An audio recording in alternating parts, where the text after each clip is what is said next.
Oi, I'm back again, guys, and this is just gonna be a quick video. I made a naging review about this one here, the PD5. It's a quick thoughts video that I made sa akong English channel. I was in a hurry. I was lazy, not really in a hurry. I was na lazy ko. Tapulan kay lisod man gyud kay maghimo ka video daghang kay buhaton blabbers ako ha daghang kay buhaton set up sa camera set up ka sa set up ka sa susulti then malibog din ka unsa sulti. So disclaimer, kasagaran sa akong mga review videos, especially for this channel, dili ni siya gipangandaman, bang na siya. So kung tapulan ko, ako lang mong link og lang video. So you can check sa akong English ka channel. I made a quick review also just like this about this screen. So I'm gonna talk about it now. First of all, kaning nga screen nindot ni siya. Kay this is the portkeys PD5. Gaan kay siya.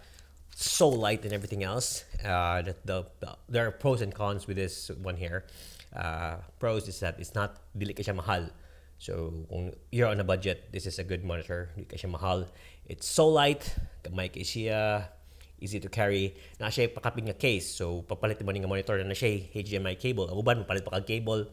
Ang uban mapalit pa kag kaning mount niya. So this one here, kanang na-included na siyang amount. So kung you're in a budget, again, if you're gonna buy the monitor, di ka siya ingon barato, but barato siya compared to others. Dala na siya ang case, dala na siya ang cable, dala na siya. Wala yung dalang battery. Yung palitan battery na lang. In saying that, nakanito siyang battery sad, pwede siya NPF batteries sa Sony, kanang mga nani, pwede sa dako, pwede sa kaning gamay mo, dagan ni siya mga 30 minutes to 40 minutes, or let's say 30 minutes. So nindot lang ni siya, baratuhon ni siya, China murag wala ni siya eBay ra. And then pwede sa nimo gamitag kung nag-shoot kag Canon, using Canon, pwede gamitag LP5 na batteries, which is this a Canon. So imo slide sa other side and gamay sa siya. So this battery would last around 30 minutes or 40 minutes based from my test. It's not scientific unsa. So kaning monitor, like, it's so light, it's so tiny, it's so good. So those are my pros. For the cons, there's a bit of cons. Aniya, kaning monitor is like it's not well built. Like naay part nga sa screen nga mura siya kanang baratuhon tanawon ba. And also ang yang screen is shiny. Dali na kay magka fingerprints. For this case, I fixed mine. I bought nipalit ko ganing matte screen. So as you can see, di kay siya wala na kasi thumbprints and dili kay siya shiny, pero nag-extra gasto ko for this. So I hate na ko ang kadang fingerprints. Number 2 con niya is that this is only 500 nit. So kung palit ka tong small HD nga focus nga karaan, it's around 800 nit. Ang Ninja 5, which is good with outdoors, it's around 1000 nit. So that's what's good about that. That's the con ani nga screen. Another con on the screen is if you're shooting 4K. I'm shooting 4K 25 frames. Kaya naman ko sa Australia. If I'm in the Philippines, I could go 24 frames, 30 frames. This adun siya mo shoot ni siya 4K 30 kaya hang max.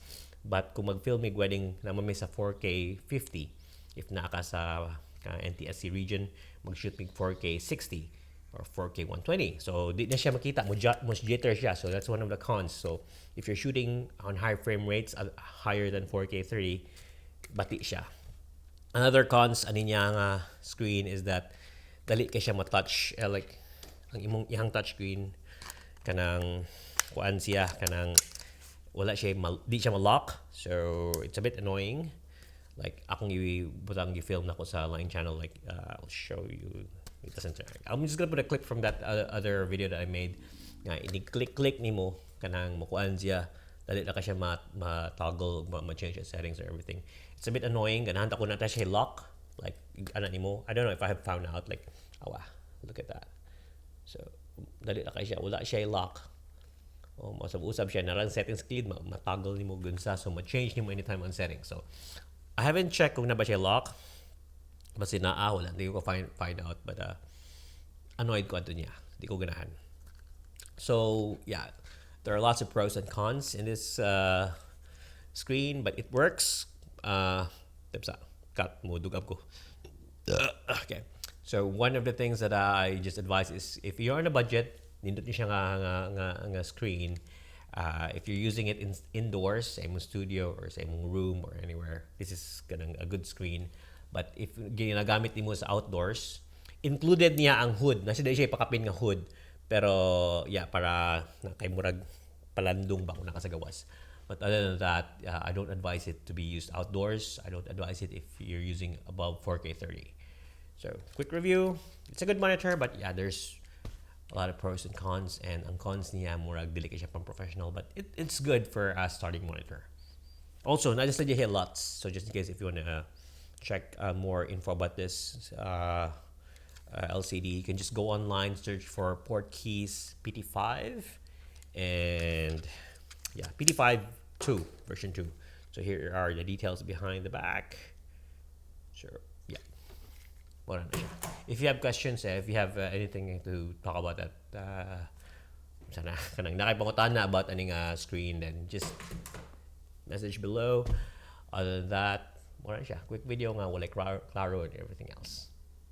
Happy New Year, guys. Take care. I've just filmed this on the 1st of January, and hopefully the whole year natin talagang ma-video. Bye-bye.